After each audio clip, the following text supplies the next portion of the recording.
Okay, you guys ready?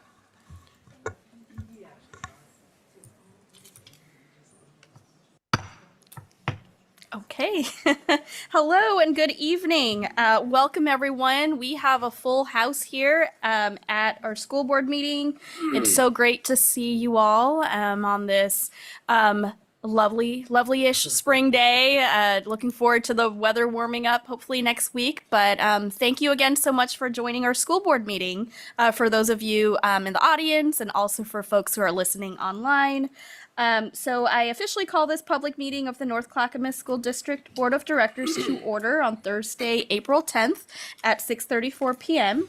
And I would like to remind our community that the purpose of our board meetings is to conduct the business of the district first and for everyone to learn about the district in a safe and productive manner. Now we are going to have, first on our agenda is community comments. And community comments are an opportunity for our community to share their ideas and opinions with the board. Your input is welcome and valued. It is our duty to keep it safe and respectful for everyone. That includes our students, staff, and our community. This is not a time for discussion or debate. Letters to the board are always welcome, and each of us reads the input. Requests for information should be requested as outlined in policy KBA-AR. And I will just go ahead and read some of the guidelines that we have. So first, any individual desiring to speak will have indicated their desire prior to the board meeting. Second, an individual with a disability will be given an equal opportunity to participate in board meetings. This may include someone speaking on their behalf if their disability or other medical need limits their ability to attend in person. Board policy also speaks to accommodations available. Third, a speaker will be required to give their name, city of residence, and the group, if any, that is represented. If there are more patrons desiring to present comments than time allotted, the board chair has the authority to reduce the presentation time for individual speakers or institute a prioritization process with first priority to students and city of residence. Fourth, speakers may offer objective criticisms of district operations and programs that are of a concern to them. The board is restricted from hearing and will not consider complaints regarding any individual district staff member or any person connected with the district. Comments that make a staff member identifiable to the public, even without their specific name, violate the policy. And fifth, as an organization centered around youth and their positive development, all speakers will model respectful public comment and be mindful of civil discourse. So with that being said, we have two folks who are signed up for public comment this evening. And I would like to welcome Alicia Lee Jacodu. Hello, hi, welcome. And yes, if you can sit right here, and let's make sure the mic is also turned on. So, and Donna will help. Oh, just 1 second. Thank you. Okay, great. Alicia Dakota, is that good? Yes. Okay. Welcome. And I live in Milwaukee. I'm a longtime, should I just begin? I'm a longtime Milwaukee homeowner. My grandchildren are current students. My children graduated from North Clackamas schools. My nieces, nephews, and neighbors are current students. I'm here to ask that the district recognize the difficult truth. Teachers and educational staff can be bullied by principals and administrators. This happens, and when it does, students pay the price. I urge you to create systems that protect educators and offer a more balanced, transparent process for supervision and evaluation. I believe the district could do better, and I ask you to implement safeguards that protect educators from workplace bullying. Thank you. Thank you. And next we have Genevieve Joplin.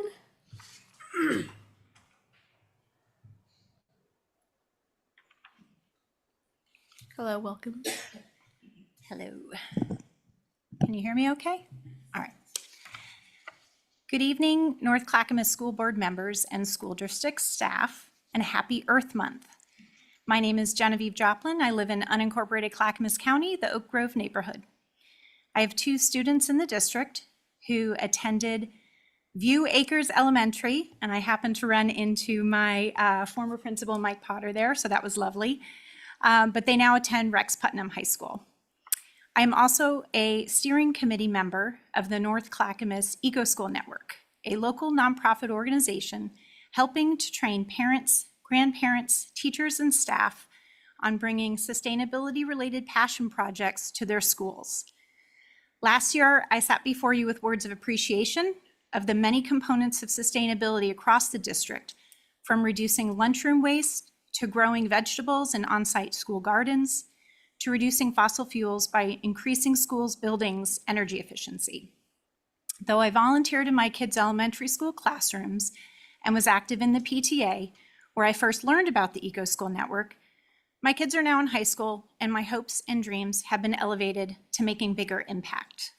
Rather than just impacting my own kids' school, where can we achieve goals all across the district? Sustainability shouldn't be only for those schools where parent volunteers can help run recycling projects. It should be part of every child's experience. Per the North Clackamas School District Strategic Plan, North Clackamas School District core values are equity, relationships, integrity, empowerment, and care. The North Clackamas Eco School Network would like to add sustainability to this list. Visibility and awareness of the lens of sustainability is a necessity. Climate and environmental education is crucial to our students.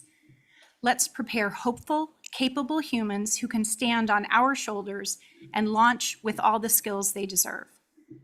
According to the NCSD strategic plan, the district intends to promote community participation in environmental initiatives. We see work has been done. We know the work doesn't stop. We know the importance of having policies that ground us in the day-to-day work, as well as goals to work towards. We believe in all of you to continue to lead us, and we also know how important it is to work as a community to create the right sustainability policy for North Clackamas. The North Clackamas Eco School Network looks forward to joining you to come up with a strategic plan that fully integrates sustainability into the current North Clackamas School District core values.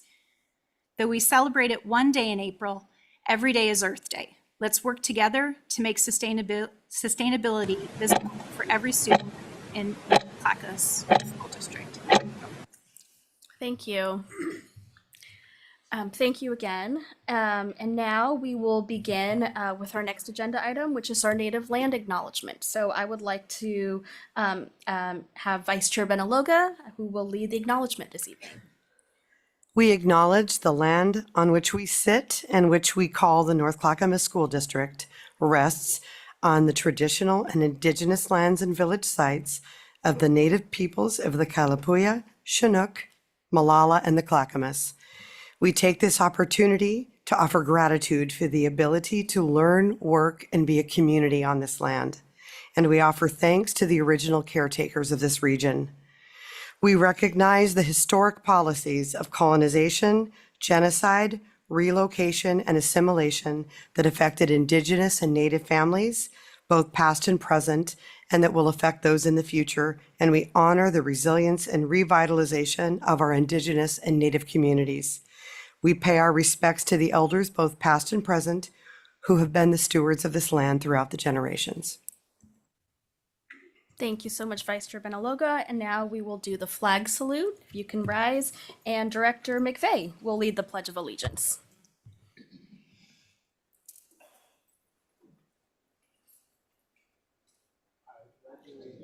To the flag of the United States of America and to the republic for which it stands, one nation, under God, indivisible, with liberty and justice for all.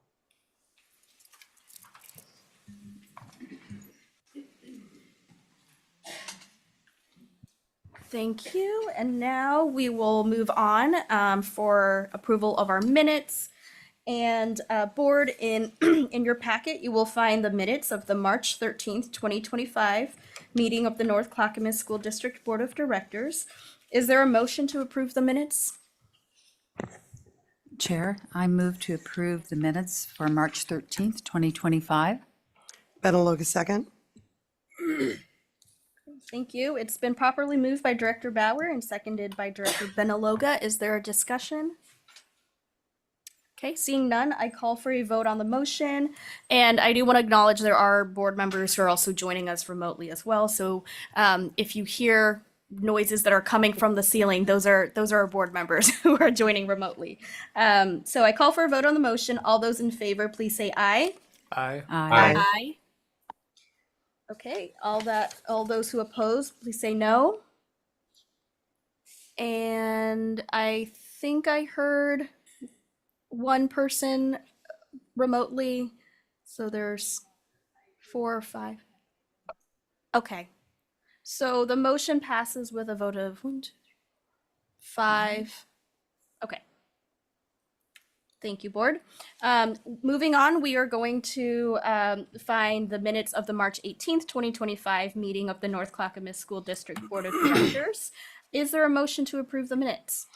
Chair, I move board approval of the March 18th, 2025 minutes of the North Clackamas School District Board of Directors.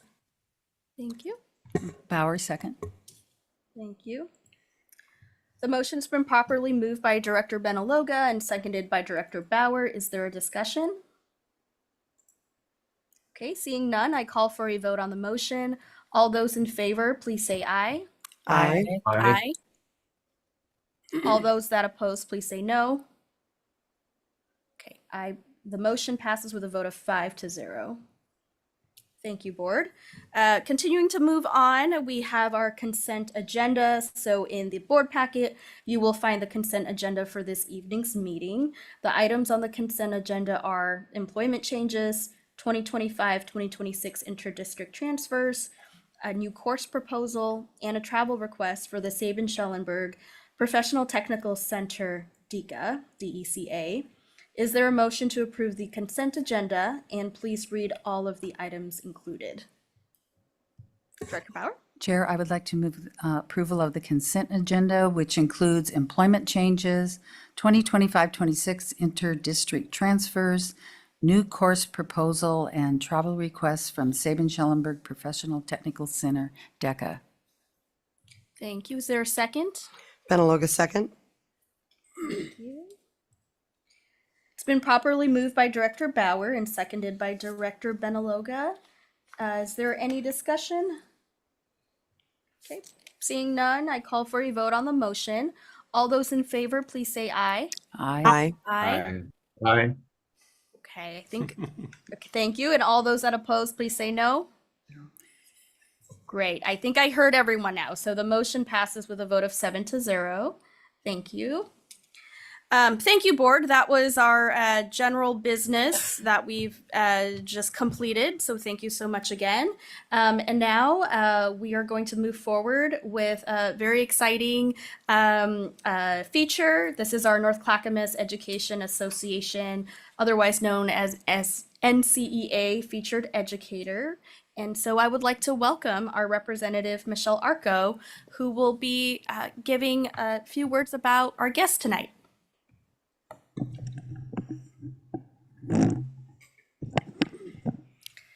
Good evening, North Clackamas School Board.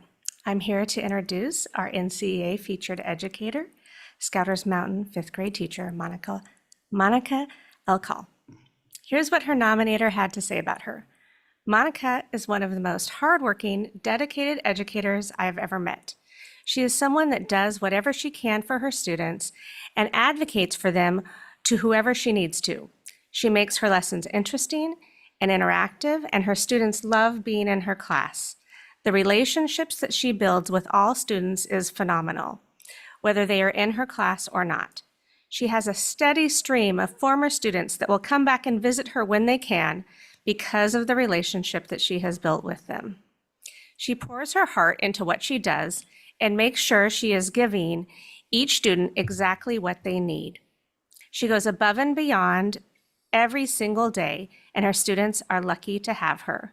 I am extremely excited to introduce Monica and give her the opportunity to share with you a bit about the work that she does. Okay. Good evening. My name is Monica Alcohol, and I teach fifth grade at Scouters Mountain.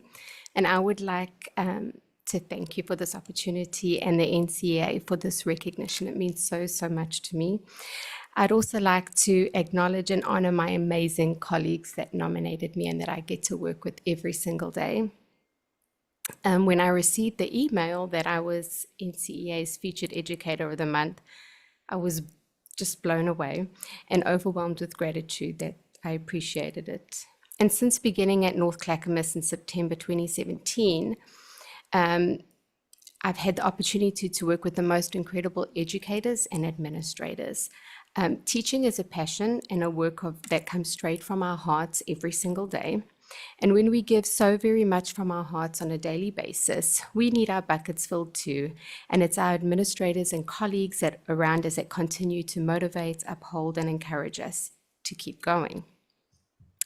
I watch and see all our staff at Scouters Mountain give up their hearts every single day, whether it was a small, unique gesture of finding that special item the student had been looking for, a kind smile for every student as they walk through the passage, or just to check in with a trusted adult to say, we see you, we're with you, and you belong here. They're all our kids.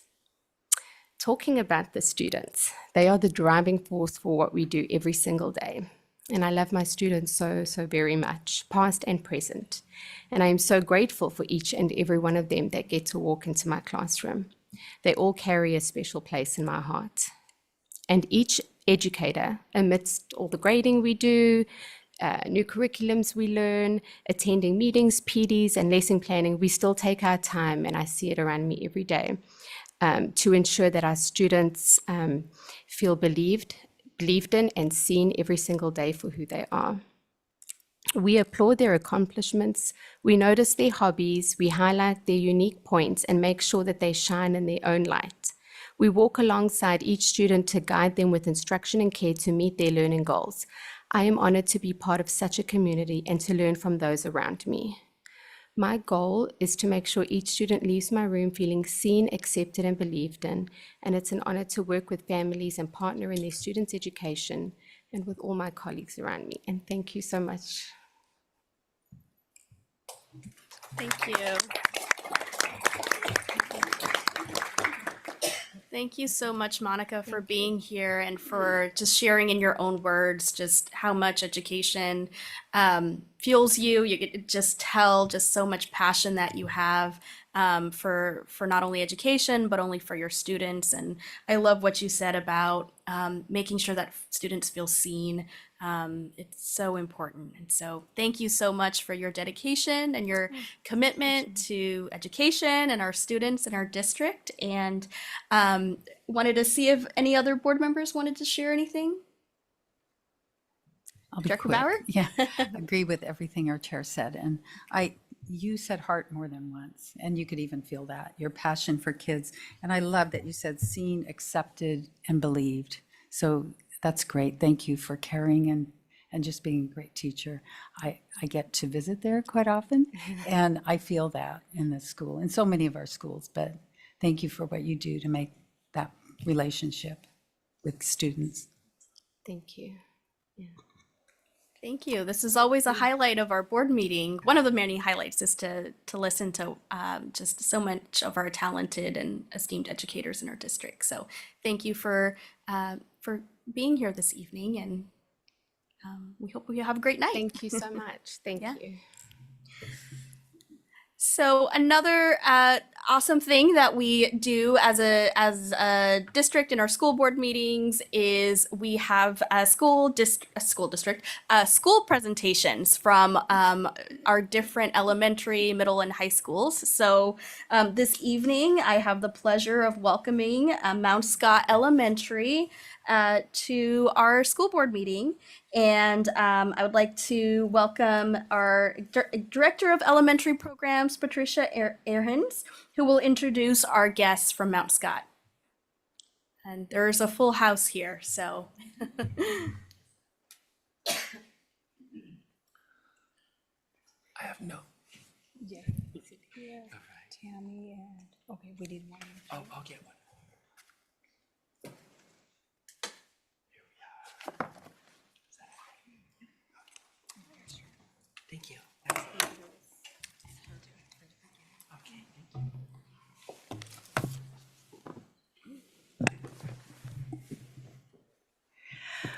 Good evening, and thank you for having us. I'm always grateful for the opportunity to be here. Tonight, I'm very proud to introduce you to Mount Scott Elementary. Principal Green, his staff, his students, and his parents have prepared a wonderful presentation for you that I really hope that you enjoy. So, Principal Green, introduce your team. Thank you. Thank you. Good evening. Leadership and esteemed members of the board, it's an honor to be here. My name's Jeff Green, proud principal of Mount Scott Elementary. I have with us here, we have, starting over here on the right, Tammy Larson, instructional coach. We have Kelly Ryan, second grade teacher at Mount Scott, and our PTO president, Tracy Kabedi Berhanu. And we have some students in the house, so I'm gonna invite, yes, I'm gonna invite a couple up for the next slide. Kate and Mila, come on up.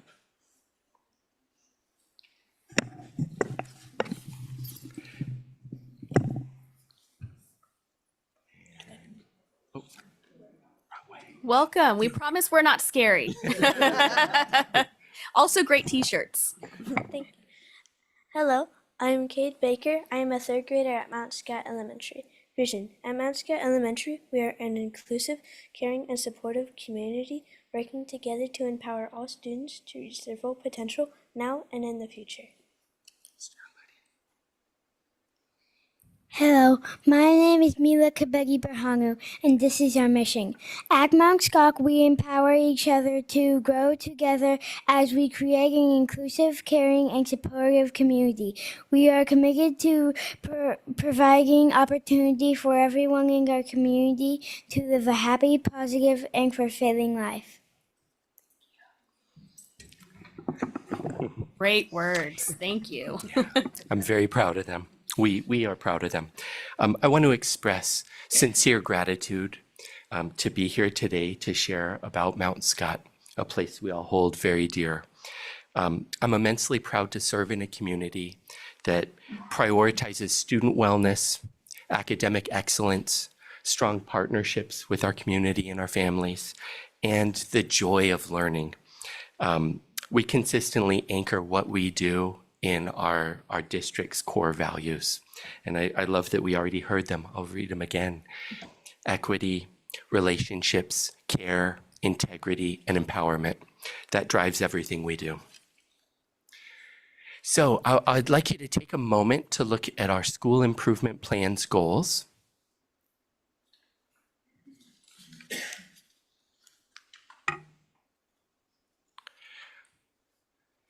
At the heart of what we do is our commitment to student success and growth.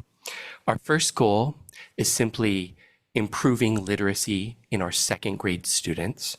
By June, we aim to increase our overall reading proficiency, students who score at proficient or highly proficient, from 48% of students being proficient to 66%. Through planning, collaborating, delivering well-planned instruction, and a whole lot of hard work, we've made great strides, and we're currently at 56%, and we have some ways to go. We're working on also reducing high risk from 21% all the way down to 5% is our goal, and we've reduced to 14%. We intentionally are prioritizing female students of color in second grade after a deep dive, a collaborative dive of who is underperforming compared to their peers. And we've worked to increase proficiency from 37% up to 56%. And we are currently at 46%.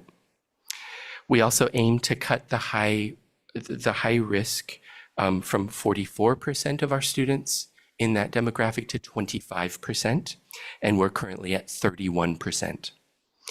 As we know, these are not just statistics, these are students' futures, and we're very committed to their success. In addition to academics, We recognize the importance of a safe, positive learning environment. So our next goal is dedicated to maintaining clear behavior expectations, fostering strong classroom communities, providing support to all of our staff in classroom management, but also supervision around our campus. And through collaboration and shared strategies, we're creating a safer school environment. Our third goal reflects our understanding that student success relies on strong partnerships with our families and our community.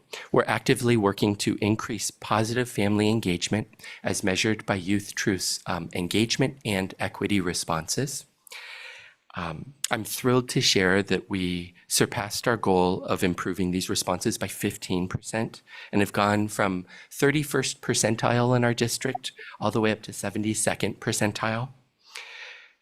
We also increased survey participation from 20% last year to 62%. Thank you to families that filled out that survey and gave us that voice. And it shows that our families are engaged, and we are committed to hearing those voices. These important goals, these are important goals, and even when we target specific students, specific grades, specific kids, we understand that improves instruction and outcomes for all students, so that every student can thrive. And as you watch this video, and a shout out to Curtis and to Brian for taking this a little bit silly video, please listen for some connections to our district core values and to the mission and vision that you heard our students read. You'll hear kids tracking their own progress. You'll see goals, goal setting, kids being proud of who they are, genuinely proud of who they are as people, and hopefully you'll also see pure joy.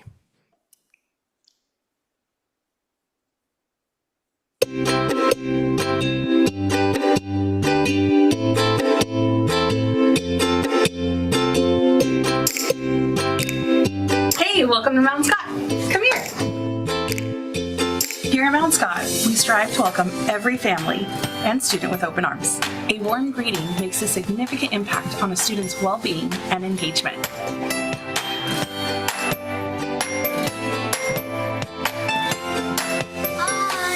Is there fries in the cafeteria? I think so. The thing that I love most about Mount Scott is that it is a family here. You walk into each classroom, each space, and everyone is celebrated for their unique aspects that they bring in, their diversity, their academic success, what they're doing in the community, and it's all celebrated here, and you feel this warm sense of belonging, and I love that about Mount Scott.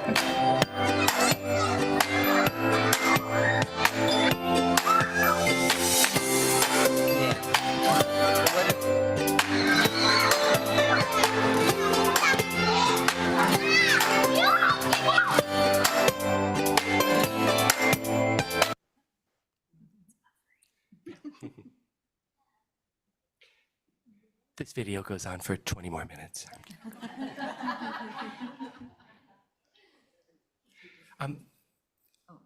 Okay.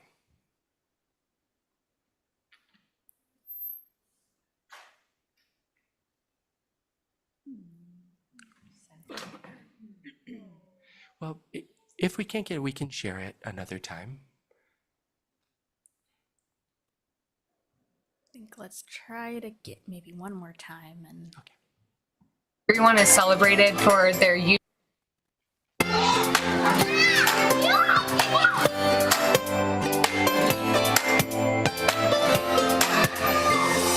I have a reading play. I was at 15 when I first started second grade, and now I'm all the way at 64. I worked very hard at reading. Look where I am now. I learned to, I think 52 and then 60. I started at 40 and then now I can read 60. I learned a lot. I love all the teachers here, but One made me feel like I was very welcomed at Mount Scott. Her name is Miss Morgan, and she made me feel like I want to be myself and made me feel that even if you're dyslexic, you're still really powerful. I made new friends, and I also learned about how to be kind and be respectful to other people and help out the others. So many fun people, even the principal and all the teachers around here. Teachers help out the kids and try their best and be the greatest. Yeah, Mount Scott did that for me. I'm a parent here and I love Mount Scott. Thank you very much for having my son involved in your guys' program. You guys are awesome. We learn a lot of things. I like my teacher and she's funny. I'm grateful for everything I learned in Mount Scott. Mount Scott helps me meet all my goals. Mount Scott Elementary walks. Mount Scott rocks. Mount Scott rocks. Mount Scott Elementary walks. We love our students. Maganda umaga! Love Mount Scott. What do you like about Mount Scott? Learning. I love Mount Scott. I love Mount Scott. I like Mount Scott. We love Mount Scott. I went to school here and I loved it so much that I work here. I love Mount Scott. Me too.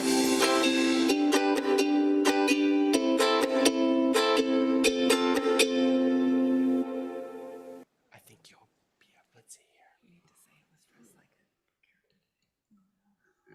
Thank you for getting that to work. Thank you. All right, I have the opportunity, I'm the instructional coach. I have the opportunity to highlight the vital work we're doing to cultivate strong literacy foundations in our Mount Scott students. One essential component of our literacy program is the consistent use of data to drive our instructional decisions. We hold regular data meetings where our amazing teachers, alongside our coaches and administrator, collaboratively examine student performance. A key tool in this process is the FastBridge assessment system. These assessments provide us with valuable insights into each student's specific literacy skills, enabling us to be responsive to their needs. On the slide is a screenshot of our second grade data. In the purple circles, you can see the growth from fall scores to our winter scores or benchmark data. We don't just look at the numbers, however. We use the data to understand and then dive deeper into individual student strengths and needs, which directly informs our instructional decisions. For example, if FastBridge data reveals a group of students who are beginning decoders, we take a closer look at their strengths, what they can do already, and where they need additional instruction, their next nudge or challenge, and we adapt our teaching to provide more explicit and focused intervention.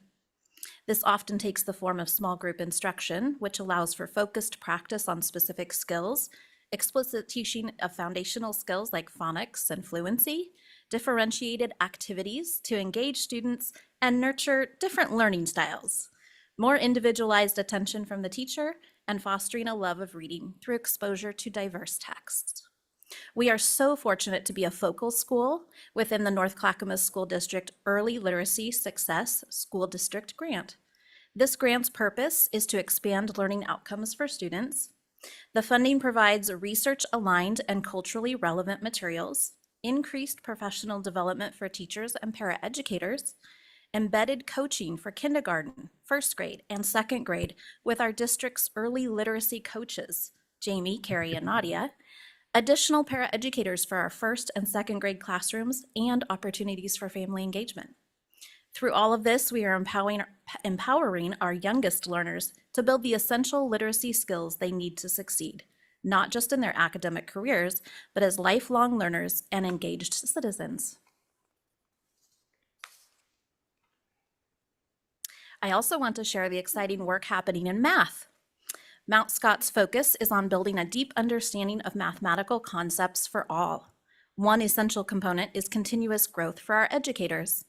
Our elementary teachers engage in math-specific professional development twice a month, where they receive support for the new curriculum and explore best practices in math instruction. Teachers also participate in lesson studies twice per year, where a small group of teachers and coaches collaboratively plan, try on, and then refine their teaching practices in math. This year, we've implemented our new curriculum, Illustrative Math. This curriculum deeply aligns with the Oregon State standards, emphasizing conceptual understanding, problem solving, flexible thinking, and mathematical reasoning. The consistent use of manipulatives in lessons allows students at all grades to explore mathematical ideas concretely, building a strong bridge to move between concrete thinking, representational thinking, and abstract thinking. We are also focusing on essential mathematical practices by actively engaging with the math habits of mind and interaction.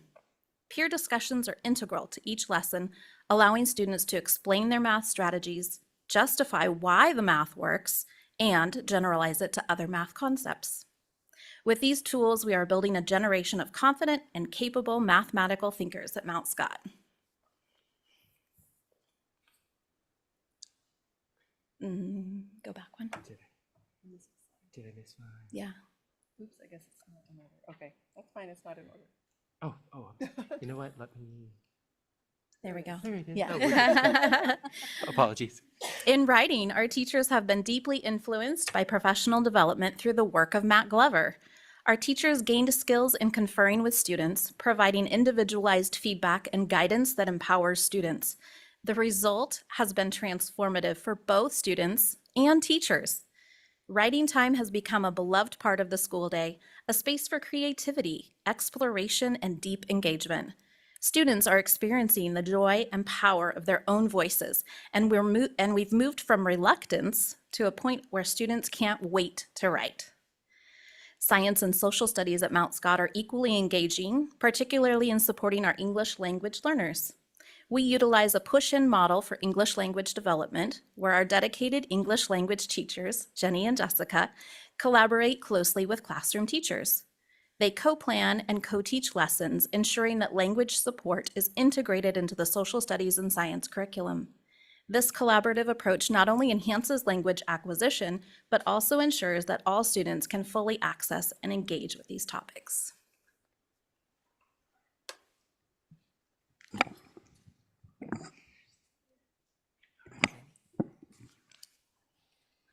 Hi, I'm Annie and I'm a fourth grader at Mount Scott.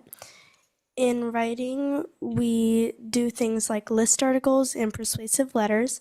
For persuasive letters, we actually sent them out to people and organizations in the community.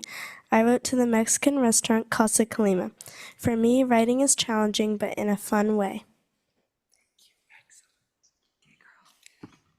And hi, I'm Evelyn. In science, we do investigations. We learn about the world we live in, and our lessons include reading, writing, observing, documenting, and note-taking. We do fun projects, and sometimes we get our hands dirty.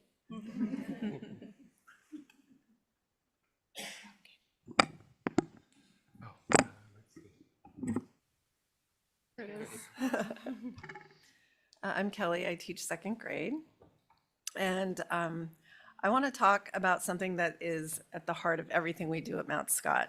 It's our North Star, social and emotional learning.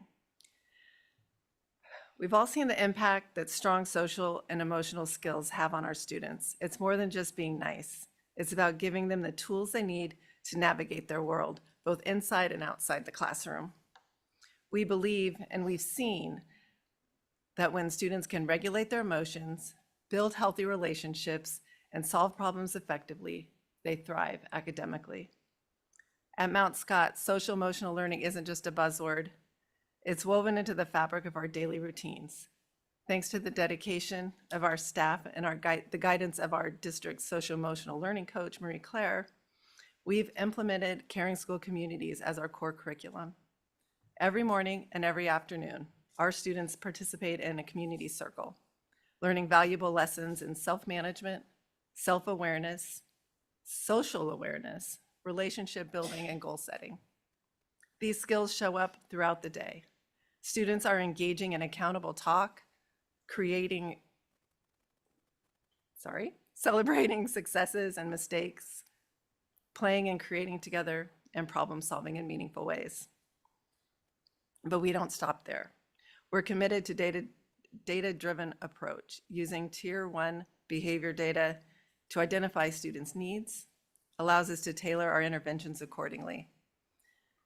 Whether it's for small group counseling, social stories, referrals to mental health providers like Trillium and Stronger Oregon. We're dedicated to providing targeted support. We understand that academic success is intertwined with social and emotional well-being, and we address both aspects. One of our biggest successes this year has been the Eagle's Nest. It's staffed by a trained paraprofessional. This is a beautiful space that allows students to regulate their emotions and practice the social emotional skills they've been learning. And it's a safe and supportive environment. It's a testament to our commitment of providing students with the resources they need to succeed. I am incredibly proud of the collective effort we've made to prioritize social emotional learning at Mount Scott. Our collaborative spirit and unwavering dedication allows us to truly provide all students with the tools they need to thrive. By focusing on autonomy, belonging, and competence, we're empowering students to become not only successful learners, but compassionate and resilient individuals.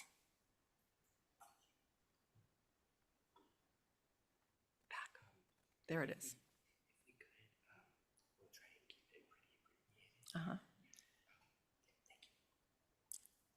Okay. Mount Scott and Mount Scott collaboration drives our success. Our educators are committed to continuous improvement, regularly sharing data and differentiation strategies and professional learning communities. This ensures that we meet the diverse needs of every student. We invest in growth through shared professional development, equipping ourselves with the latest and best practices. Our support extends beyond the classroom, reaching our families and community through dedicated leadership, problem solving, and student voice. And our paraprofessionals are empowered through dedicated training and input. This unified approach, built on collaboration and shared learning, allows us to provide the best possible support for every single student at Mount Scott.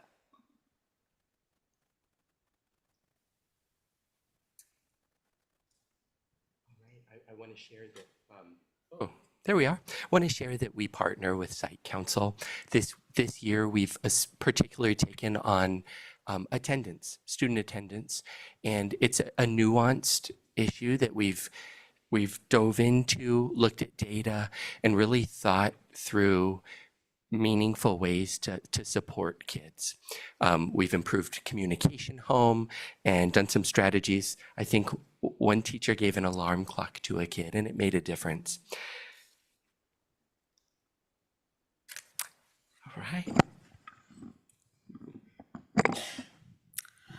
Good evening. Thank you for having us. My name is Tracy, and I'm currently serving as the president of the parent-teacher organization at Mount Scott. Tonight, I am here to share how proud I am to be a part of this organization that supports this wonderful school. We are a group that works hard to focus on equity and inclusion in our community for all of our students, families, and staff. We are a place where we truly want to make sure everyone feels welcome. All of our events are completely free for our whole community. A few of our beloved events is Big Splash, where we rent out the entire North Clackamas Aquatic Center. This is an event that our students look forward to all year long. Just this past Monday, our families had the opportunity to explore OMSI, a private event for just our school. And Mr. Green's favorite event is when we transform our gym into the Glow Party. Neon lights, DJ, dancing, and so much more. Again, all of these events are provided to our community for free, and thanks to some talented volunteers. When I first joined this board 3 years ago, we had 200 volunteers. Today, we have 400 volunteers and over 1,200 volunteer hours this year alone, and still counting. I believe this is a testament of our mission. We are an engaged community because we all do feel welcomed in this space that everyone wants to be a part of.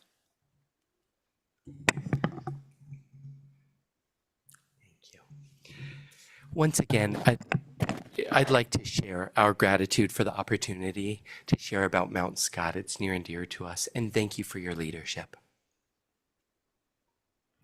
Well, thank you so much again for your wonderful words, your presentation, for the words of the students behind you, and your families and parents for being here tonight. Let's give them a round of applause for our students, especially. Thank you. And I know that we want to invite parents and students up after this presentation to take a photo with the board if you would like. No pressure, but just wanted to extend that. And just before we do that, I wanted to see if board members have any questions or anything else that they'd like to share. I can just start briefly by saying my younger siblings went to Mount Scott. I still call them my little siblings, but they're 25 and 27 now, so they're adults. But we just have so many fond memories of just their experience there at Mount Scott, fun run, a lot of the events that you listed. I'm so glad that it's still happening for parents and family members in the school community. So thank you again so much for being here and talking about all of the great work that you're doing, as well as also focusing on sort of the core needs around early literacy, reading, and math. And great to see that there's some improvements that are happening due to the concerted focus of some of those interventions in those subjects. So thank you for highlighting that. Any other board members? Sure. Thank you for this. I love that the front office window can open and fresh air can get in there. I saw that the very first part of the video. I think that's fantastic. I love the part about the social emotional learning, because if you don't have that, you can't teach the other because it's so hard. So thank you for that. And 94% attendance ratio. If you can do that, that's amazing. I mean, anything north of 90 is outstanding. So thank you for that. Director Bauer? Thank you, Chair Wei. The artwork on here too is great. And students, you did so wonderful. Speaking up, I could hear you. You were just great coming here and spending your time tonight with us. I really appreciate that. And staff, great presentation. Thank you for all the information. And Principal Green, I see you a lot of places. And I got to go to that glow party, and I was not quite the same for a few days. But you do have a lot of participation. I mean, that gym was full, and out in the hallway was full. So I was so impressed. And I have visited your PTA about Levy, and I really appreciate your support for that and the way you've stepped up. And it means a lot. And, you know, it helps all our kids. And that's what I heard too. When you said, you improve it for one child, it improves it for everyone. So that struck me too. There's so much that you are doing. And I love that you set these high goals and you're on your way. At first, you know, I do look at these at glance numbers, and it did go down some in English and math. And I'm wondering, does that have to do with these are third graders that are still, you know, from last year, from the previous year. And there's an effect of COVID that we're still fighting. So I just wanted, that's my only question, but you're doing so much great work and it's going to all pay off. And I really appreciate what you're doing. Thank you. It's a great community. Thank you for your kind words. Thank you and your support. Yep. Vice Chair Benaloga. Yes, thank you. I also want to say that I appreciate the flower and the artwork as well.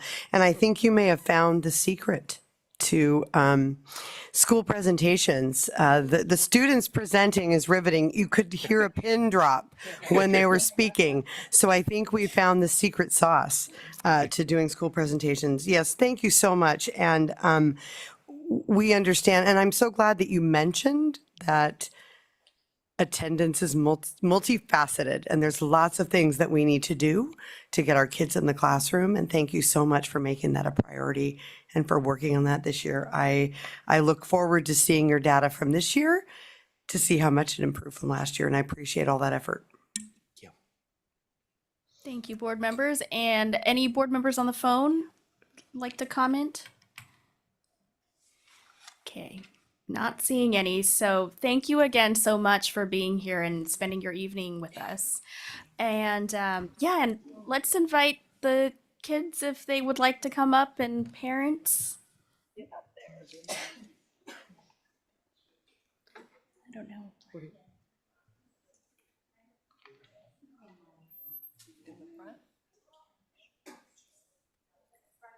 Go back there.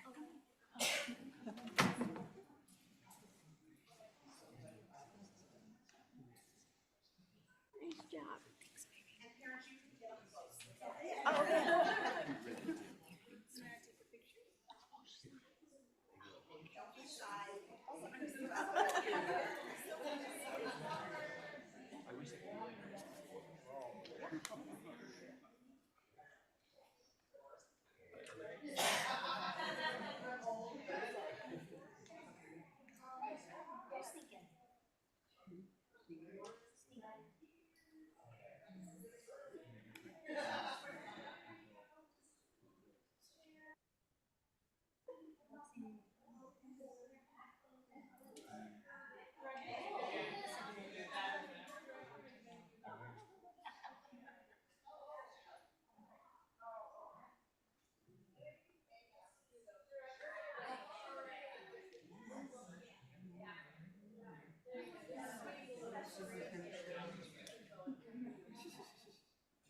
She's like, yes, he does. He doesn't pass up a photo op. No, don't mess her up.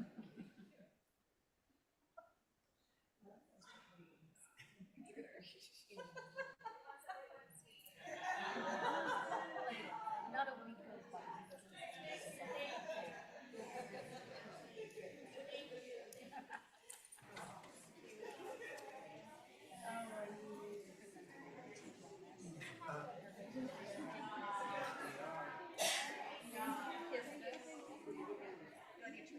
Yeah, definitely.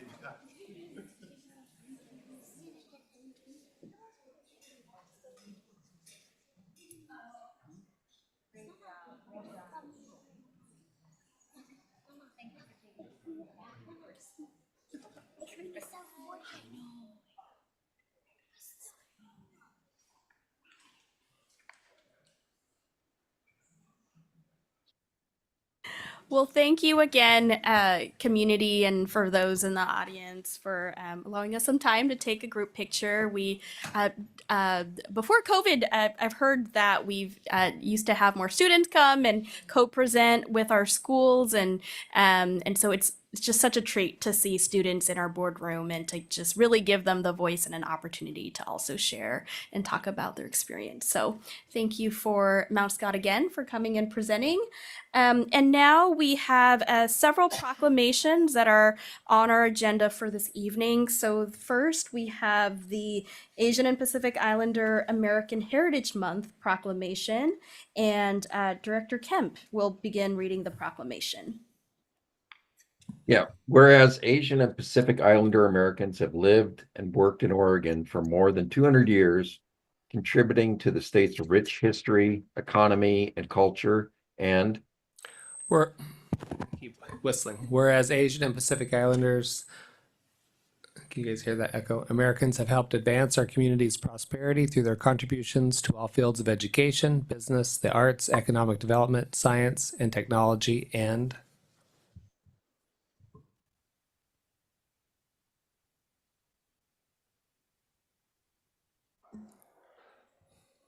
Whereas Asian and Pacific Islander American history is marked by a struggle for freedom, equality, and justice, prevailing over the adversity of exclusion, persecution, incarceration, and disparities. And whereas the vibrant history and diverse cultures of Oregon's Asian and Pacific Islander Americans are here to be honored as a central part of our state's history and shared across all Oregon communities. And whereas the month of May is nationally recognized as a time to celebrate contributions of Asian and Pacific Islander Americans to our society and collective history. Is there a motion to approve the proclamation? Chair, I move to adopt the proclamation recognizing May 2025 as Asian and Pacific Islander American Heritage Month in North Clackamas School District. Is there a second? Bauer, second. Thank you. So I will now spend just a few minutes to comment on this proclamation that personally means a lot to me. I identify as Burmese American, and I just think that it's so important to recognize and honor community members, not only those that are leaders in our country, but also just leaders that are in Oregon and local figures who really paved the way and made tremendous contributions to our state. So I just wanted to highlight a few that I am just inspired by when I think about the sacrifices and the work that many of our Asian and Pacific Islander community members have done here in our state. So there's heroes like Minoru Yasui. He was a Japanese American man who was born in Hood River, Oregon, during the time where Japanese Americans were forcibly removed and imprisoned during World War II. Mr. Minoru Yasui spoke out against the injustice and committed his life to defending human and civil rights for all. And April 6th is actually Minoru Yasui Day. So that is a day that we celebrate here in Oregon. And if you'd like more information, the Japanese American Museum of Oregon has a lot more information about just his tireless work in defending our freedom. And I know that a couple of years ago, we also heard from our very own staff at South Llewellyn Elementary about a man named Ah Bing, who was a Chinese laborer who worked with the Llewellyn family orchards in Milwaukee, Oregon. And he was best known for cultivating one of Oregon's most famous cherries, the Bing cherry. And unfortunately, due to anti-Chinese sentiments during his time, as well as the Chinese Exclusion Act of 1882, Bing was barred from coming back to the United States. But we know that we still honor his legacy. I believe there's a plaque in his honor at South Llewellyn Elementary that I had the honor of going to a couple of years ago. So these were just a few of the folks who give me a lot of inspiration at a time where many of our histories are under the threat of being erased or being invisible. And so I just want to uplift the stories of resilience and power. And I just know that collectively, as all of our communities come together, we can positively influence this world and also the next generation, which is why we're all here. So thank you again, board, for giving me some time to comment on this proclamation. It's been properly moved by Director Bauer and seconded by Director Benaloga. And I call now for a vote on the motion. So all those in favor, please say aye. Aye. Aye. And Aye. aye, okay. I think we got everyone. And all those that oppose, please say no. Okay, and the motion passes with a vote of 7-0. And now, therefore, the North Clackamas School Board hereby proclaims May 2025 to be Asian and Pacific Islander American Heritage Month in the North Clackamas School District. Thank you, Board. And moving on, we have another important proclamation to recognize. This is the Volunteer Appreciation Week, and Director McVeigh will begin reading the proclamation. All right. Whereas an excellent public education system is vital to the residents and children of North Clackamas School District. Whereas volunteers are an important component in providing an excellent education for students. Whereas volunteers make many contributions to district schools. Whereas National School Volunteer Appreciation Week has been scheduled April 21st through the 25th for 2025. Is there a motion to approve the proclamation? Chair, I motion to adopt the proclamation declaring April 21st through the 25th of 2025 as Volunteer Appreciation Week in the North Clackamas School District. Thank you. Is there a second? Bauer, second. Thank you. And Vice Chair Menaloga will comment on this proclamation. I believe that volunteering helps the world go round. I think we all do. As with many of our parents and community members, I started volunteering as soon as my kids were in elementary school. I saw firsthand the value that volunteering brought to my children's school and our community. And with almost 17,000 students in North Clackamas and 33 schools, we currently have over 28,000 volunteer hours so far this year. There are countless parents, family, and community members throughout the district who give of their time and resources to the school district community. Reading partners, classroom and field trip helpers, backpack buddies, carnivals, dances, and fundraisers all happen because of our volunteers. On behalf of our entire school community, we want to extend our heartfelt thanks for the time, energy, and care you bring to our district. Whether you're helping in classrooms, organizing events, supporting staff, or lending a hand wherever it's needed, you are an essential part of what makes our district such a special place. Your generosity and dedication do not go unnoticed. The positive impact you have on our students' lives is truly immeasurable, and we are so grateful for your service and care. And I always like to, I love quotes. I have them all over my desk because I find that they motivate me. So I have two for tonight. Martin Luther King said, "Everybody can be great because anybody can serve. You don't have to have a college degree to serve. You don't have to have your subject and verb agree to serve. You don't have to know the second theory of thermodynamics and physics to serve. You only need a heart full of grace and a soul generated by love."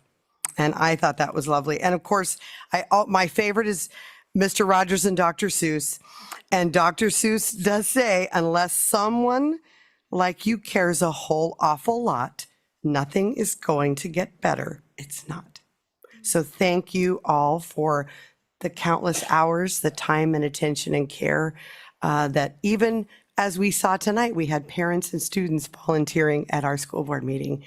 Wonderful. And we appreciate you. And this is hopefully just the beginning of and our appreciation week is coming up. And we know that we have lots of things planned throughout the district. But thank you all very much. Thank you so much for those words, Vice Chair Benaloga. And now I call for a vote on the motion. All those in favor, please say aye. Aye. Aye. Aye. Okay, all those that oppose, no. And it's unanimous, yes. So the motion passes with a vote of 7-0. Thank you. And now, therefore, be it resolved that the North Clackamas School District Board of Directors proclaims April 21 through the 25th, 2025 as Volunteer Appreciation Week in the North Clackamas School District. Okay, board, we have one more proclamation, and last but not least, this is for our licensed staff Appreciation Week. And I'd like to welcome Director Wachter to begin reading the proclamation. Chair, I don't have the proclamation in front of me. I wonder if I could pass that. Sure. Yes, back to- I'd be happy to start. Yes. Oh, you go ahead. Sure. Oh. I'll start. Okay.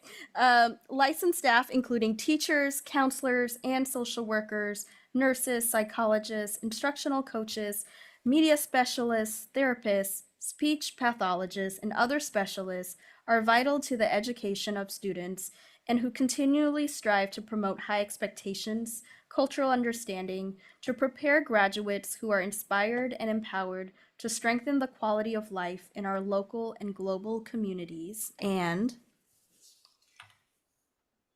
whereas licensed staff are professionals that advance the well-being, academic success, and lifelong achievements of all students, and whereas licensed staff continually strive for improvement and progress in education with the understanding of the need for commitment to excellence in the district school system, and is there a motion to approve the proclamation? Chair, I move to adopt the proclamation recognizing licensed staff for their contributions to the district by declaring May 5th through the 9th, 2025 as Licensed Staff Appreciation Week in North Clackamas School District. Is there a second? Benaloga second. Thank you. And I believe Director Kemp will provide some comments on this proclamation. Yes, our district has attracted and retained great, enthusiastic licensed staff throughout across many fields of work, and they've spent years in training and getting the credentials needed to teach and work in our district, serving our students and our overall community. It's great that they bring their passion and experience every day to work, and our experienced licensed staff also spend time developing and mentoring new licensed staff as they come on board.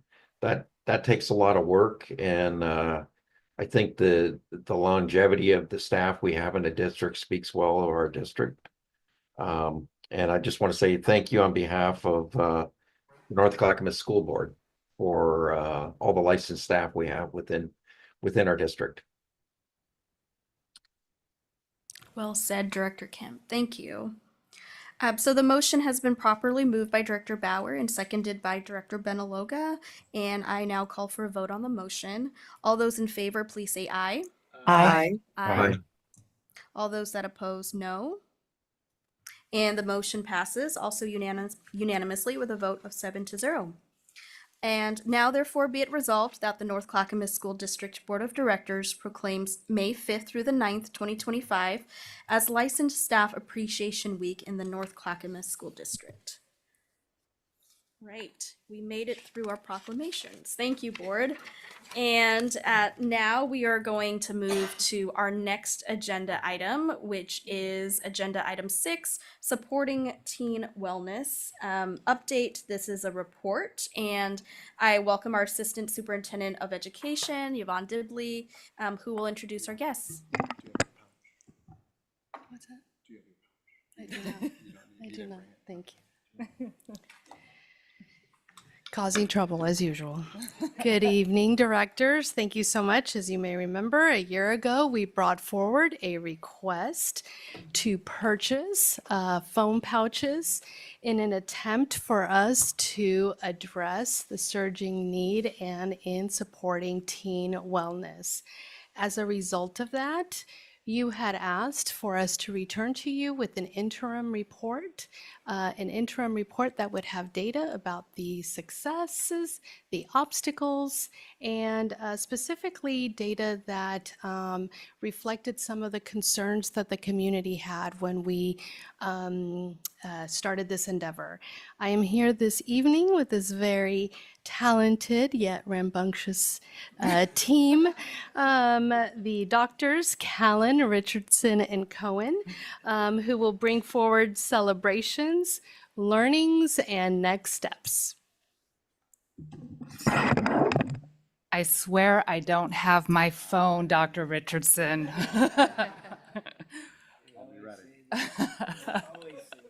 Oops, I just went the wrong way. Oh.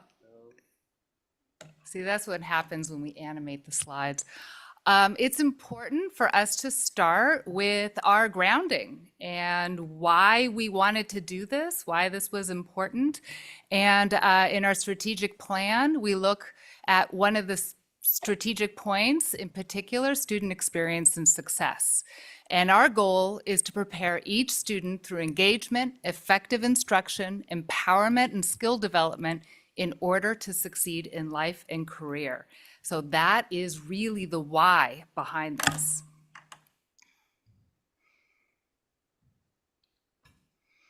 And you saw this slide before when we began this conversation, and we thought it was really important to bring it back into view and resurface it, because our work on cell phone-free schools is not about punishing anyone. It's not about judging. It's really about care for our school communities. And our vision is that all of our students are fully present and that they're pushing pause on their digital lives every single school day. We want our kids to step away from isolation and distraction and step towards interaction and connection. A question that often comes is, why bell to bell? So why are we insisting that the phones are away from the time the students walk in the building to the time that students walk back out? Phones have a constant pull. I even found myself earlier today, like picking up my phone and looking at it. I really wasn't sure what I was looking for. Has anybody ever done that? Have you found yourself doing that? And so what we really wanted to create here was an environment where students are really, they're being asked to make this decision to step away from their phones once instead of experience that constant push and pull throughout the day. And also, most importantly, community is critical for us. And we believe that there's a lot of importance in the human connection that happens outside of those really structured classroom settings, and that there's a lot of community that's built, which is essential during those unstructured times, such as passing time and lunch. So I'm going to share some survey data that we've collected along the way. This first slide represents our staff, and this particular data is from our teachers, although our classified staff is similar results. And quite frankly, it's remarkable.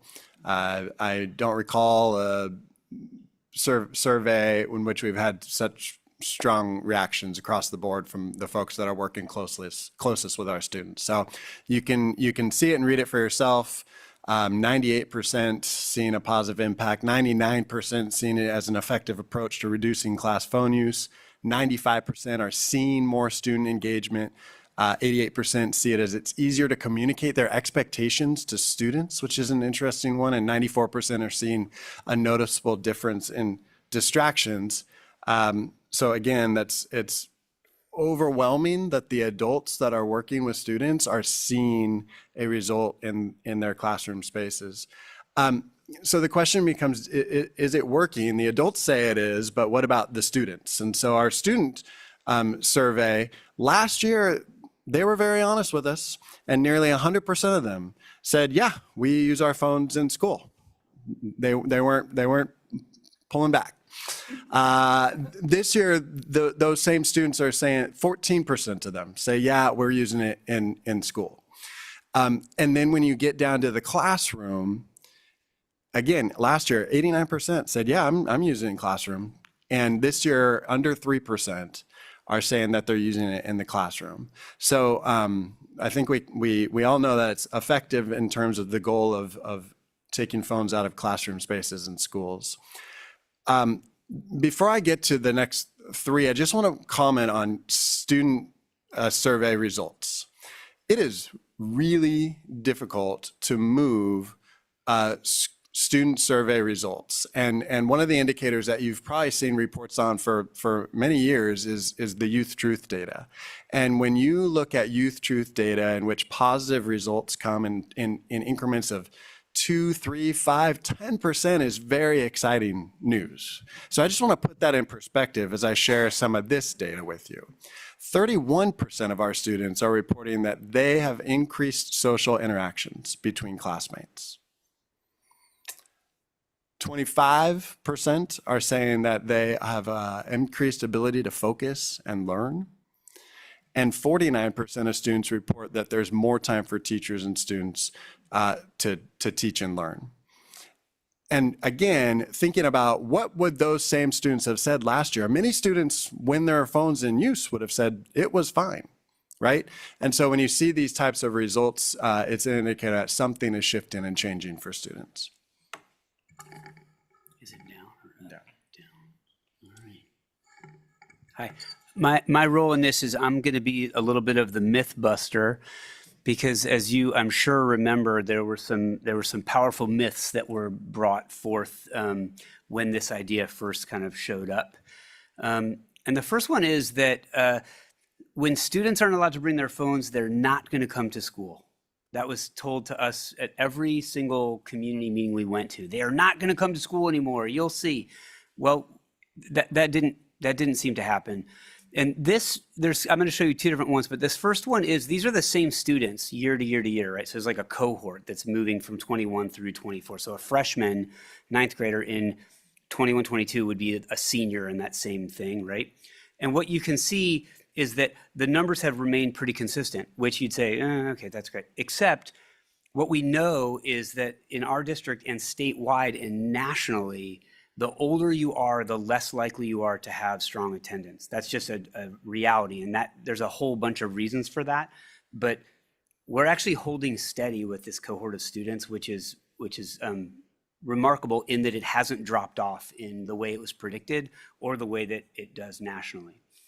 And then this one right here, this is so that we can actually compare like our entire student body from 21, 22 through to 24, 25. So this is actually, this is like all students, but some are dropping off and some are coming on, right? Because it's not the same cohort.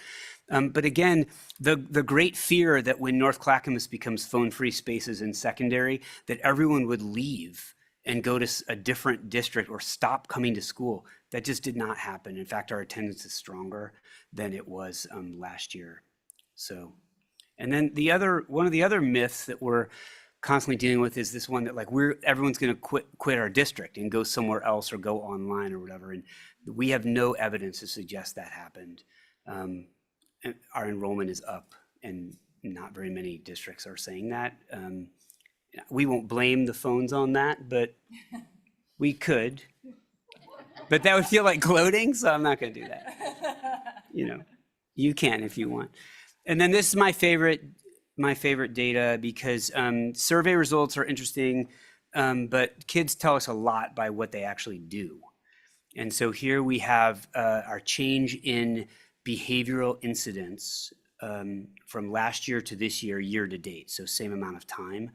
And if you look at this, we have 31% less incidents of defiance, and we have 30% fewer incidents of disruptive behavior. And I wouldn't suggest doing this, but I did go back and look at the actual referrals from the year before. You can see all the descriptions.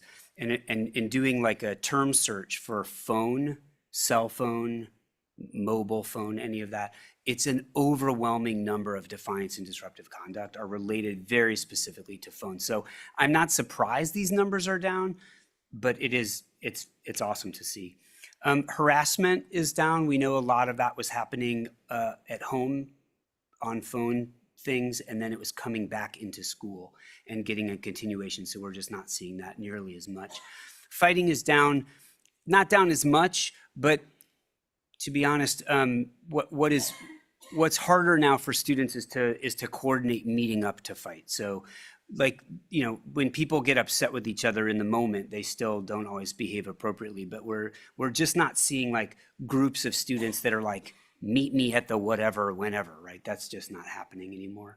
Harmful speech is down. A lot of that was texting and Snapchatting and other kind of social media. And so that's way down from last year.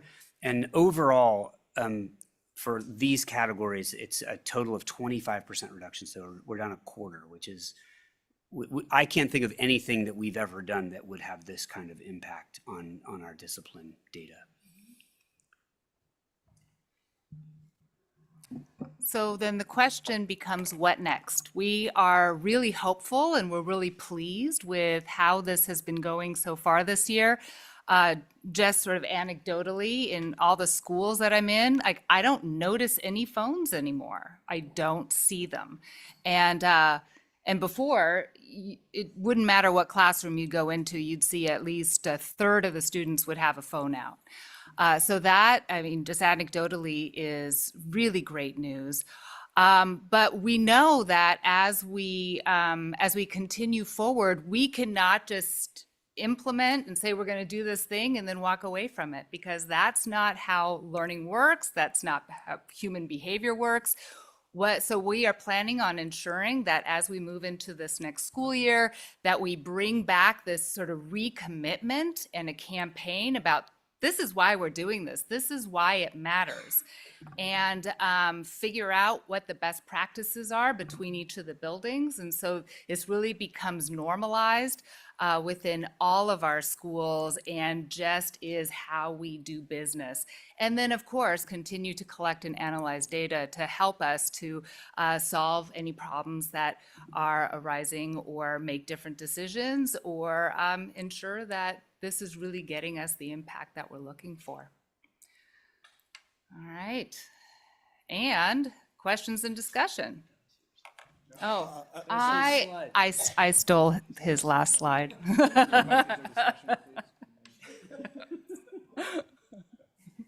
Thank you. Thank you. This is really great information and data. And I know that we were, I think, one of the first districts, major districts in our state to have this move forward. And so really great to see some of these results. I do have a question, which was around the student surveys, which I think it's great. It's so positive, as you can see here, just how many students are more engaged, more time for students and teachers to really engage and be connected more without the cell phones. I'm kind of curious with the recommendations and strategies. A large part of the cell phone culture is connected to sometimes young people feeling like they don't have a community, right? They don't have a social network in their own lives. And so I think that sort of begs the question of deeper themes around community and connection and a lot of times why students resort to cell phones is because they are finding that social connection online, right? And so I think that that's like a bigger theme. And so I'm curious as to how we can continue to also think about, if we're taking, right, if we're saying, okay, please, remove your cell phones for the time that you're in class, how are we continuing to support students who may feel isolation or who may feel like, okay, you're taking this away from me. And so, like, how do I make friends or how do I socialize? That's becoming a real thing, especially with COVID. So many of the things became more digital. And so I'm just wondering, I like all of these recommendation strategies, but I think there's a piece that's missing there around the social emotional learning piece. And also a lot of students, just anecdotally, I mean, I come from this generation that sort of moved from we became digitized, right, so quickly overnight, and the internet sort of took over our lives. But are there discussions that are happening with students around just their overall mental health as well, and how is this sort of impacting their mental health, hopefully in a positive way, right? That's sort of the why too behind cell phone free spaces, is so that students feel better supported in the physical world and not just in the digital world that they're in or that they're creating.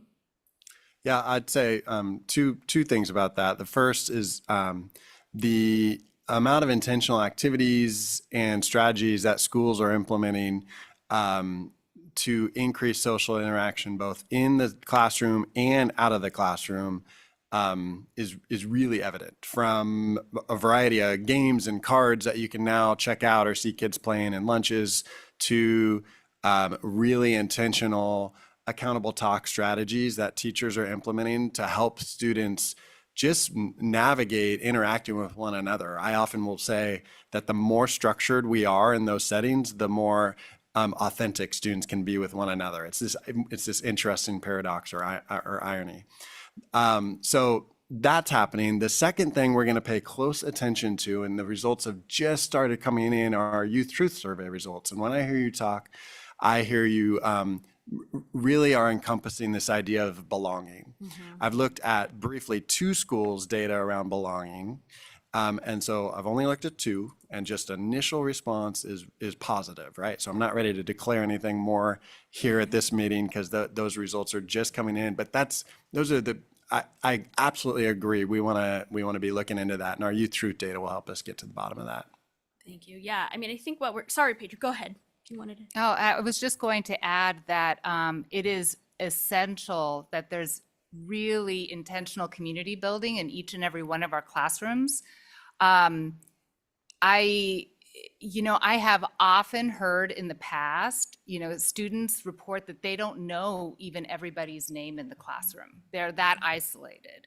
But we've been talking about community circles. We've been talking about how to build that intentional community. And that has to happen in each and every one of our spaces, because that helps kids really see each other and be able to make those connections. Thank you. Yeah, and I love that that intentionality is happening, because I think it's one thing to have the policy that says we're just, put your phones in the pouches, but it's another thing to have a continued robust discussion, especially with youth, around the why, right? The why are we doing it? And not just to reprimand them and say, this isn't good for you, put it away, but spurring their thinking around the why and the sense of creating community and belonging, which hopefully will overall impact their mental health as well. Because at the end of the day, there was a lot of the research that was around the harm of cell phones and addictions and how it was just impacting students' mental health as well. So, yeah, thank you. Just a couple comments. One, I'm so proud of this district for doing this. And then I was just thinking about the stats on the disruptive behavior, and like we've all gotten a text in the middle of the day ourselves, and it's really been upsetting, and how it is hard to focus in a meeting when you've just gotten a text. And I just think how many of our high school kids shoulder family burdens, and if they can have 7 hours of not having that any negativity about what's happening outside the school walls, what a blessing.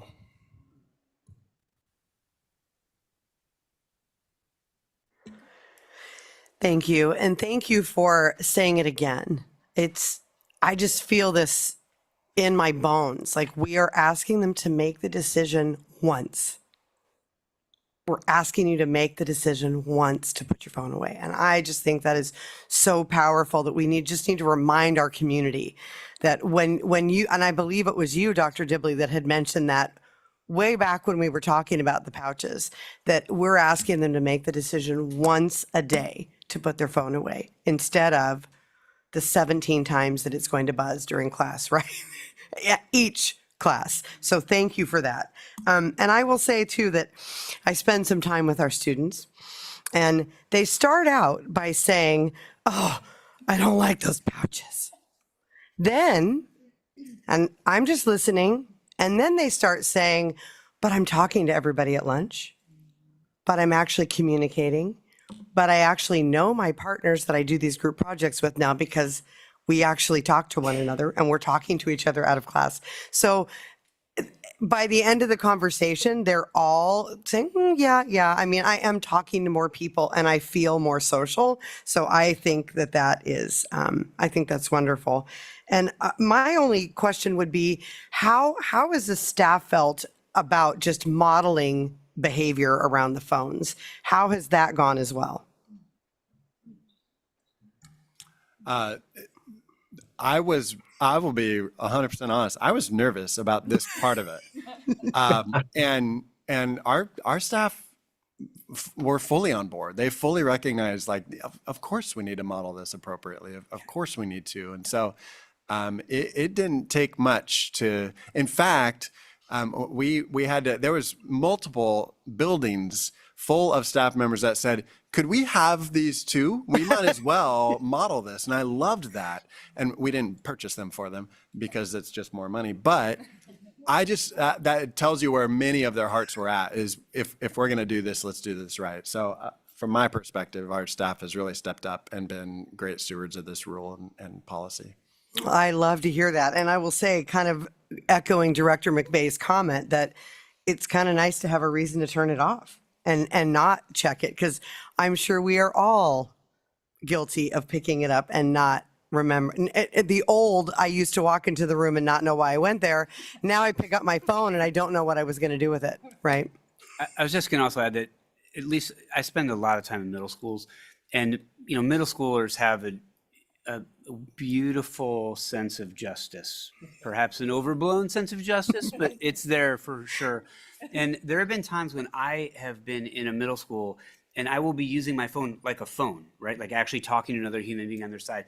And there will be kids who will be like, hey, hey, hey, hey. And I'm like, I get it, but I'm actually, it's a phone. Like it could have a cord, but like they call us out on, so I think that's also, which is great. And so I think a lot of our teachers recognize if they were walking around doom scrolling, their students would be like, absolutely not.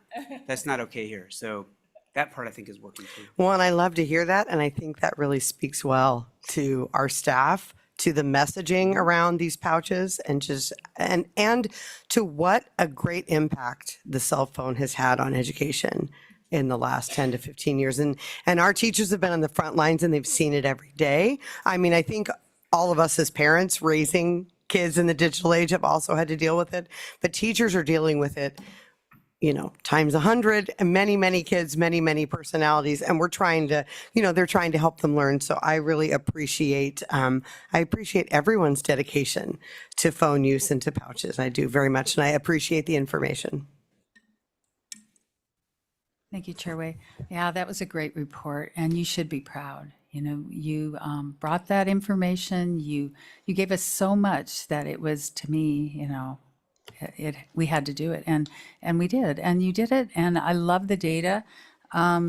You've established, though, what's more important are changing habits, and I think you touched on this, the other directors did, that it's independence for our students, that they don't need to be calling mom and dad, or mom and dad don't need to be calling them either. They need to be practicing making those decisions too, and focus on who they are at school, developing their social, emotional, and learning. And so I am so proud of you for doing that. I wondered about, I love that you're going to go out and let our community know. But specifically, what's your plans then for the pouches? Do we still need them? And are there obstacles? And do you see a difference, speaking of middle school versus high school, different types of problems? Or by the time they're getting to high school, and this will be the second year, they'll just do it. I don't know. It's just things I was wondering about. Yeah, a couple things. The middle schools, I will say, the implementation was in some ways easier because they had their policies were a little bit more in place.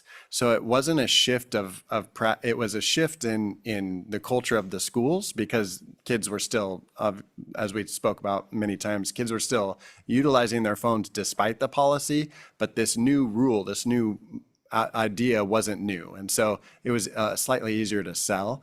And at the high school, there was, as you all have heard along the way, there was a bit of pushback, but there wasn't much.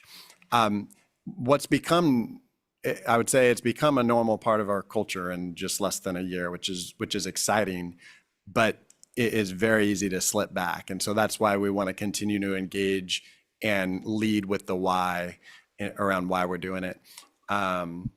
And then in terms of just some of the practicality, Yonder as an organization has been in many schools. And so they warned us, even in that first week or so, you might see up to a loss of 8% of pouches. Like, you just be ready for that. And that was a little striking for me. We put out thousands of them. And so 8% of that is a lot. So, but what we saw was under 3% loss. And so that told me that our students, across the board were handling this responsibly and navigating the system really well, and of course pushing back, but not to the level that the organization has seen in other places and spaces. And so I think that's a tribute to the staff that rolled these out at the buildings. They've done a tremendous job. Thank you. Director Kemp and Wachter is online, and they have some questions. So Director Kemp, do you want to go first? Sure. Again, thanks for the report. I wasn't sure how this was going to go, but the stats are great, and applaud you guys for sticking to it and making the program a success. I think it's great. In fact, I think I might buy some for my home for when people come over. You have to do the same thing. Here you go. Great job. Director Wachter? Thank you, Chair. I guess I'm not going to go to Paul's house anytime soon. No, this is so cool. And thank you for sharing some of these early returns. I know I've been kind of like, are we ready yet? Are we ready yet? But thank you for just bringing some initial data forward. And I think it is worth a little gloating. I think everyone should take a victory lap here for a minute and go, wow, this was hard and we did it. And students are really benefiting already. And I think that deserves a little bit of gloating. I want to also just thank the team for listening again. It's part of our culture here at North Clackamas, but listening again to student reflection and input here on how it's going. I really, really like that we do that. I want to just encourage us to continue to asking students around how they're managing this, how they're benefiting from this, and I don't know, maybe it even could suggest some adjacent issues, adjacent wellness and student experience issues that we could hear from in the future too, and maybe play a part in helping with as well. I guess the core question that I have, I appreciate the linkage to attendance and enrollment as myth busting. I wonder, is it possible, is it too far to think out towards whether or not this intervention could lead to some kind of measurable academic performance as well? Yeah, some of the standardized tests that we take every year come in the spring and at the end of the year, and so very excited to see what turns up. One could assume that increased sense of focus and engagement that students are reporting and teachers are seeing would lead to increased assessment results, but I don't want to put the cart before the horse, so we will see. But we'll certainly be looking at that data. It's also really hard to isolate variables when we're talking about academic achievement because there's lots of different kinds of strategies that we're employing, such as, for example, our high five, our focus on PLCs with teachers. There's lots of different things that we're hoping have an impact on academic achievement. Of course, the not having the distractions of phones would be one of those, but isolating it is not easy.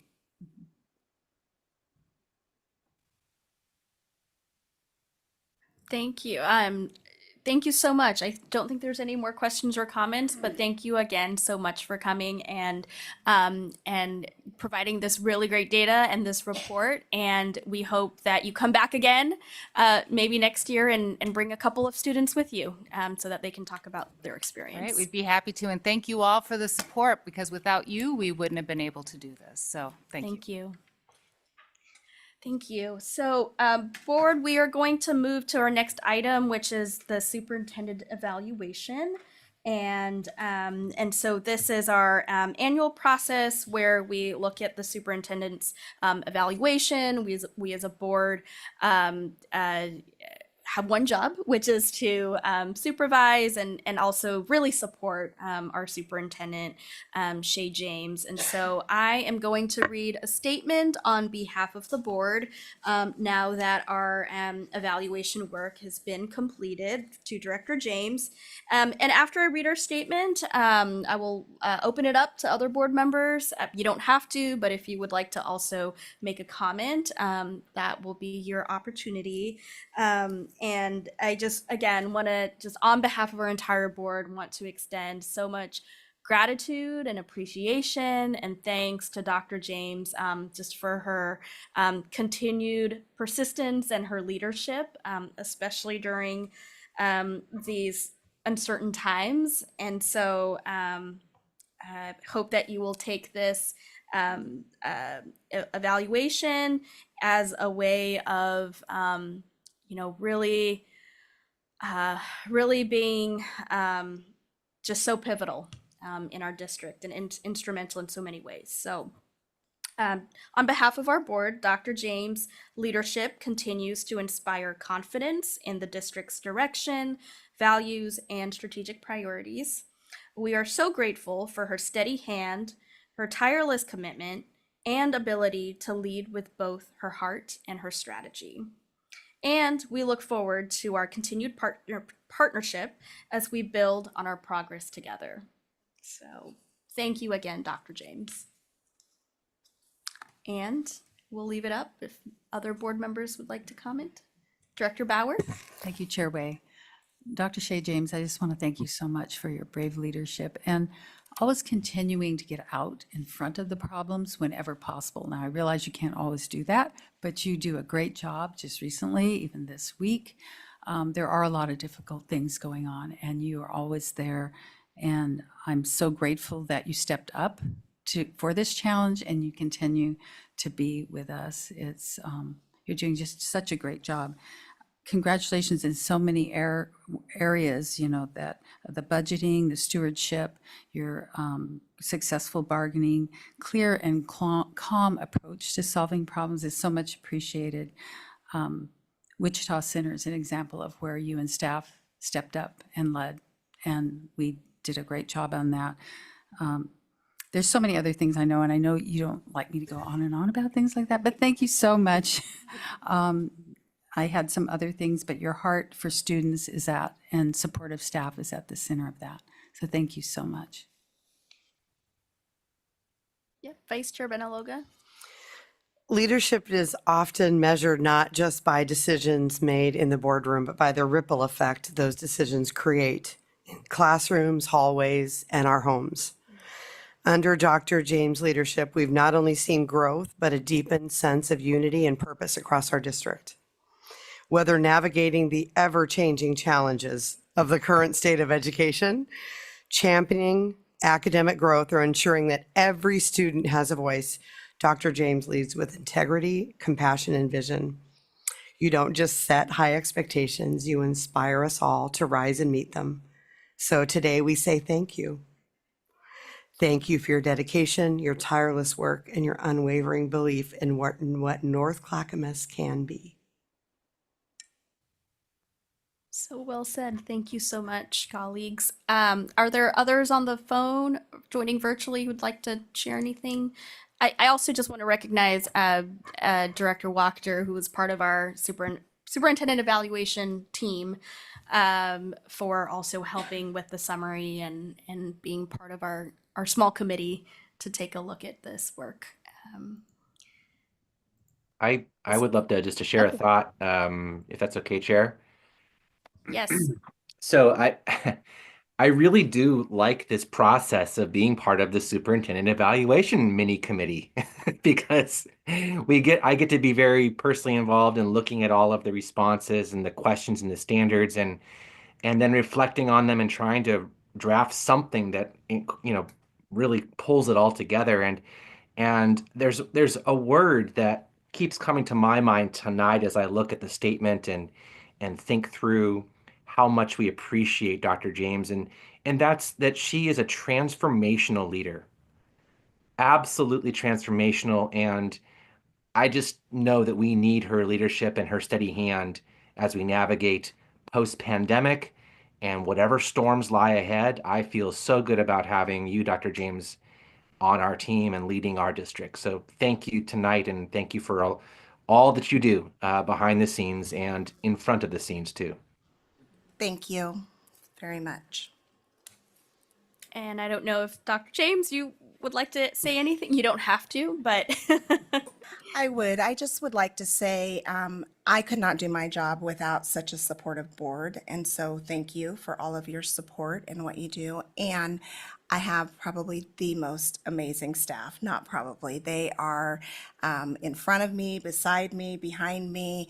They pick me up all the time. They tell me what I don't even know I need to do sometimes. And so I just feel really fortunate to be here at North Clackamas, and I'm grateful. So thank you. Thank you so much. And yes, just want to also extend our gratitude and appreciation to all of the staff and the dream team that makes it all possible and work. So thank you again so much. Okay, a couple more items up for us. So next on our agenda is the 2025-2026 board meeting calendar. And this is a discussion item. And I don't see any presenters for this, but board information is included in your packet. You'll see the draft of the 2025-2026 school year calendar. And just wanted to open up if anyone has questions, comments. Director Bauer? Looks great to me. Looks great. Okay. We're going with it. Well, we're just discussing. Did we Yes. figure out July?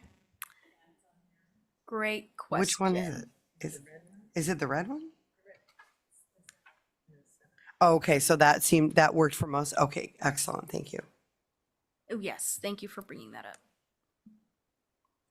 Any other questions, comments? Okay. If not, we will go ahead and move on. So we have board 2 discussion and action items for consideration for this evening. And so jumping to the student Chromebook lease agreement, I now welcome our Chief of Operations, Teresa Neff Webster. Welcome. Good evening. Thank you, Chair. Good evening, directors. Operations for the win, always at the end. Okay. So my first discussion and action item is student Chromebook lease agreement. So the recommendation is to award 3 contracts to Insight Financial Services for a total cost of $1,577,539.15 to procure student Chromebooks as part of the Chromebook Routine Maintenance and Refresh Program. For background, North Clackamas School District's Chromebook procurement efforts expanded significantly, as you remember, in 2021 to ensure students had consistent access to technology. This growth resulted in a series of leases that have successfully supported the student learning across the district. As we move forward, the district is strategically developing a long-term procurement plan for student devices while taking proactive steps to lock in current pricing at recognizing the uncertainty of future costs due to factors such as tariffs. This agreement is structured into 3 separate contracts. 1 to buy out existing devices at a reduced cost, and 2 to lease new devices needed to sustain access for students. As we are breaking the agreement into these 3 parts, it allows the district to maximize our flexibility while managing our resources responsibly. So I will pause for any questions. Director McVeigh? So what's the value in the early buyout? What are we saving? It's a great question. So the technology department has restructured and they have a full FTE dedicated to repairing in-house.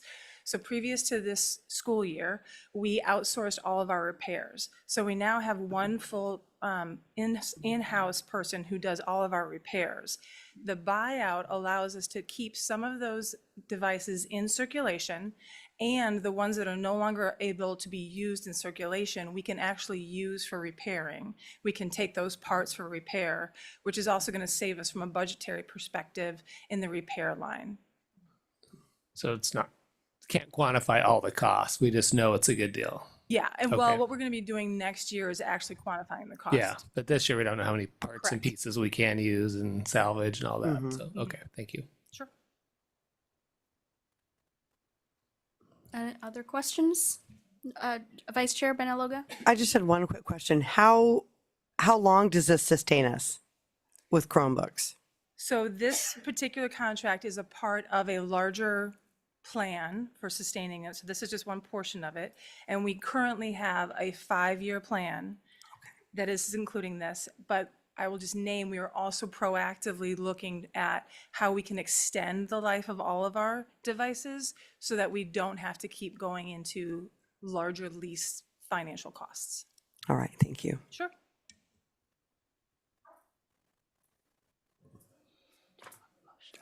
Chair, I'll make a motion to award 3 contracts to Insight Financial Services for a total cost of $1,577,539.15 to procure student Chromebooks as part of the Chromebook Routine Maintenance and Refresh Program. Is there a second? Chair Bauer, second. Okay, the motion's been properly moved by Director McVeigh and seconded by Director Bauer. Is there any additional discussion? Okay, seeing none.